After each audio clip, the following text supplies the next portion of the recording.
time it big breaking লৈ স্বাগতম জনাইছো ষ্টুডিঅত মই এপলিন আৰু এই মুহূৰ্তত এটা বিশেষ খবৰ লৈ আহিছো ত্যাগ কৰিব জনা মুছলমান সমাজে এইবাৰ তেওঁলোকৰ পবিত্ৰ ঈদটো এতিয়া কুৰবানী ত্যাগ কৰিবলৈ সাজু হৈছে বৰাকত নিষিদ্ধ হৈছে এতিয়া কুৰবানীত বৰ্জনৰ বাবে ঐতিহাসিক সিদ্ধান্ত গ্ৰহণ কৰিছে ইছলাম ধৰ্মাৱলম্বী লোকসকলৰ পবিত্ৰ বকৰি ঈদ বা যি কুৰবানী ঈদুল আজহা এই ঈদুল আজহা তেওঁলোকে পৰম্পৰাগতভাৱে আসলে নীতি নিয়ম পালন কৰি আহিছে ঈদ পালন কৰি আহিছে আৰু এই ঈদত তেওঁলোকে কুৰবানী দিয়ে কিন্তু কুৰবানীক লৈ এইবাৰ বৃহৎ সিদ্ধান্ত গ্ৰহণ কৰিছে ইছলাম ধৰ্মাৱলম্বী লোকসকলে এটা ঐতিহাসিক সিদ্ধান্ত গ্ৰহণ কৰিছে ৰাজ্যৰ অন্যান্য প্ৰান্তৰ সমান্তৰালভাৱে বৰাকতো এতিয়া বৃহৎ সিদ্ধান্ত গ্ৰহণ কৰিছে মুছলমান সমাজে আৰু যাৰ বাবে প্ৰশংসাৰ পাত্ৰ হৈ পৰিছে মুছলমান সমাজ লৈছে এই মুহূৰ্তত star cinema present time eight big breaking বৰাকত সম্প্ৰীতিৰ নতুন ইতিহাস সম্প্ৰীতিৰ বাৰ্তাৰে পুনৰ মুছলমান সমাজ আৰু নতুন এক ইতিহাস ৰচনা কৰিছে এবাৰ বৰাকত মুছলমান সমাজে বকৰি ঈদত গৰু কুৰবানী বৰ্জনৰ ঐতিহাসিক সিদ্ধান্ত লাঠিগ্ৰাম ঈদগাহ সমিতিৰ গৰু সনাতন ধৰ্মীৰ বাবে পূজনীয় হয় সনাতন ধৰ্মৰ লোকসকলে গৰুক পূজা কৰে গোমাতা হিচাপে পূজা কৰে গতিকে সনাতন ধৰ্মৰ লোকৰ সন্মুখত গৰু কুৰবানী কেতিয়াও নিদিয়ে মুছলমান সমাজে এয়া সিদ্ধান্ত গ্ৰহণ কৰিছে নতুনকৈ কাছাৰ মুছলমান সমাজৰ এয়া অতুলনীয় এক পদক্ষেপ শান্তি সম্প্ৰীতিৰ স্বাৰ্থত গৰু কুৰবানী নকৰাৰ সৰ্বসন্মত আহ্বান এয়া কাছাৰত প্ৰতিগৰাকী জনসাধাৰণক সমৰ্থন জনোৱাৰ আহ্বান জনাইছে মুছলমান সমাজৰ এগৰাকী বিষয়াক আৰু ধৰ্মীয় অনুভূতিত আঘাত নলগাকৈ বিকল্প পশু কুৰবানীৰ সিদ্ধান্ত গ্ৰহণ কৰিছে সমাজত সৌহাৰ্দ্য অটুট ৰাখিবলৈ গৰু কুৰবানী বৰ্জন লাঠিগ্ৰামৰ মুছলমান সমাজৰ এটা বৃহৎ এটা ঐতিহাসিক সিদ্ধান্ত গ্ৰহণ কৰিছে আৰু যি সিদ্ধান্তৰ বাবে এতিয়া সমগ্ৰ ৰাজ্যজুৰি প্ৰতিগৰাকী মুছলমানক প্ৰশংসা কৰিছে প্ৰতিগৰাকী লোকে যেহেতু ঈদুল আজহা বা ঈদুল জুহা যাক সাধাৰণতে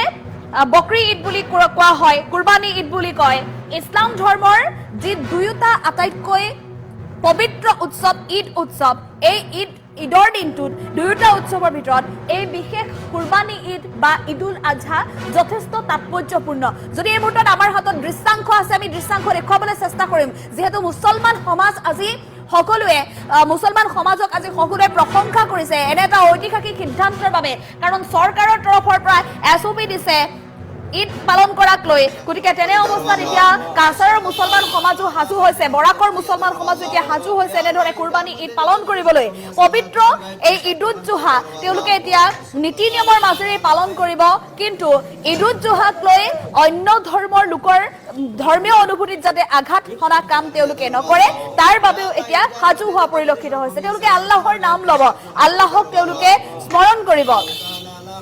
যেহেতু ঈদুল জুহা ত্যাগ উৎসৰ্গা আৰু ঈশ্বৰৰ প্ৰতি থকা অপৰিসীম ভক্তিৰ বাৰ্তা কঢ়িয়াই অনা এটা উৎসৱ হয় আৰু সেই উৎসৱ তেওঁলোকে পালন কৰিব শান্তি সম্প্ৰীতিৰে পালন কৰিব মুছলমান লোকসকল সদায় শান্তিপ্ৰিয় মানুহ হয় সম্প্ৰীতিৰ বাৰ্তাবাহক হয় মুছলমান সমাজ গতিকে কোনো কাৰণত মুছলমানে সম্প্ৰীতি ভংগ কৰা কাম নকৰে আৰু কোনো লোকে যাতে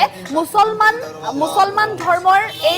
এই যি সম্প্ৰীতিৰ এটা উৎসৱ এই উৎসৱটোত যাতে ভংগ নকৰে বা কোনো ধৰণৰ ব্যাঘাত জন্মাবলৈ যাতে চেষ্টা নকৰে তাৰ বাবে বিশেষভাৱে আহ্বান জনাইছে এতিয়া প্ৰতিগৰাকী লোকক এই বৰাকৰ মুছলমান সমাজে যিহেতু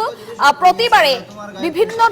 বিভিন্ন প্ৰান্তত ৰাজ্যৰ বা বিশ্বৰ বিভিন্ন প্ৰান্তত ইছলাম ধৰ্মাৱলম্বী যিসকল লোক আছে তেওঁলোকে এই প্ৰতিটো বৰ্ষৰ এই নিৰ্দিষ্ট দিনটোলৈ বছৰ জোৰা আচলতে অপেক্ষা কৰে আৰু ঈদৰ নামাজ পঢ়ে এই বিশেষ সময়ছোৱাত গতিকে তেওঁলোকে পূৰ্বৰ দৰে পৰম্পৰাগত নীতি নিয়ম তেওঁলোকে পালন কৰি আল্লাহৰ নাম ল'বলৈ তেওঁলোকে সমূহীয়া নামাজ পঢ়িবলৈ ঈদৰ নামাজ পঢ়িবলৈ ওলাই আহিব নামাজ পোৱাৰ ভাগত আৰু সকলোৱে নতুন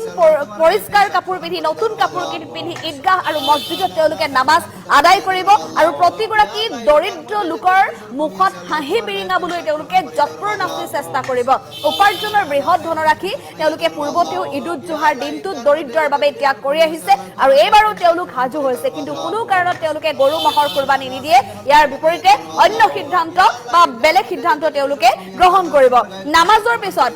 যিয়ে যিমান সামৰ্থ্য আছে তেওঁলোকৰ তেনেধৰণে আল্লাহৰ নামত ত্যাগ কৰিবলৈ সাজু হৈছে কিন্তু আল্লাহৰ নামত যি ত্যাগ কৰি আহিব সেই ত্যাগক তেওঁলোকে কোনো কাৰণত বহু বেছি বিলাসিতা দেখুৱাবলৈ চেষ্টা নকৰে কেৱল মাত্ৰ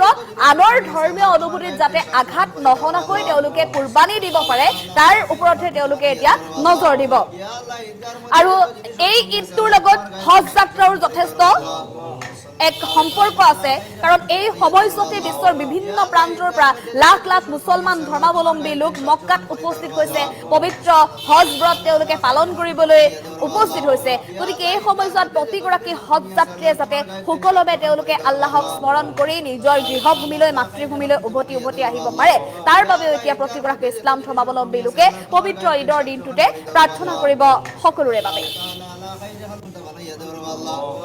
আৰু এফালে বৰাকৰ মুছলমান সমাজে লোৱা এই সিদ্ধান্তক এতিয়া সমগ্ৰ ৰাজ্যজুৰি প্ৰশংসা কৰিছে চৰকাৰৰ নীতি নিৰ্দেশনা পালন কৰি আৰু পৰম্পৰাগত নীতি নিয়ম পালন কৰি এতিয়া প্ৰতিগৰাকী ইছলাম ধৰ্মাৱলম্বী লোকে এইবাৰ এনেধৰণে উদযাপন কৰিবলৈ সাজু হৈছে পবিত্ৰ ঈদ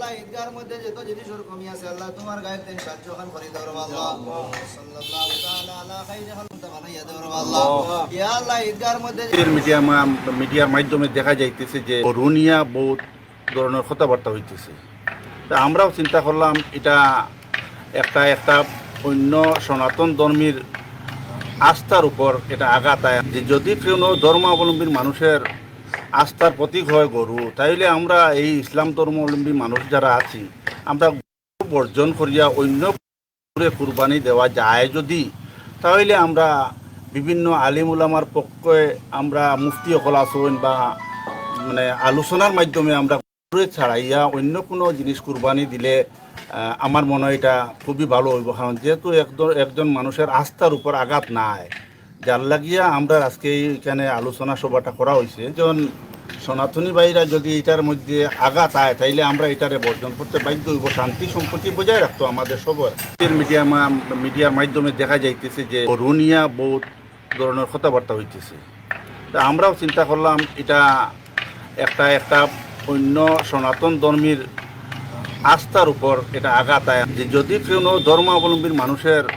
আস্থার প্রতীক হয় গরু তাইলে আমরা এই ইসলাম ধর্মাবলম্বী মানুষ যারা আছি আমরা বর্জন করিয়া অন্য কুরবানি দেওয়া যায় যদি তাহলে আমরা বিভিন্ন আলিম উলামার পক্ষে আমরা মুফতি হল আসুন বা মানে আলোচনার মাধ্যমে আমরা ছাড়াইয়া অন্য কোনো জিনিস কুরবানি দিলে আমার মনে হয় এটা খুবই ভালো হইব কারণ যেহেতু একজন মানুষের আস্থার উপর আঘাত নাই যার লাগিয়া আমরা আজকে এখানে আলোচনা সভাটা করা হয়েছে যেমন সনাতনী ভাইরা যদি এটার মধ্যে আঘাত আয় তাইলে আমরা এটারে বর্জন করতে বাধ্য হইব শান্তি সম্পত্তি বজায় রাখতো আমাদের সবার মিডিয়ার মাধ্যমে দেখা যাইতেছে যে রুনিয়া বহুত ধরনের কথাবার্তা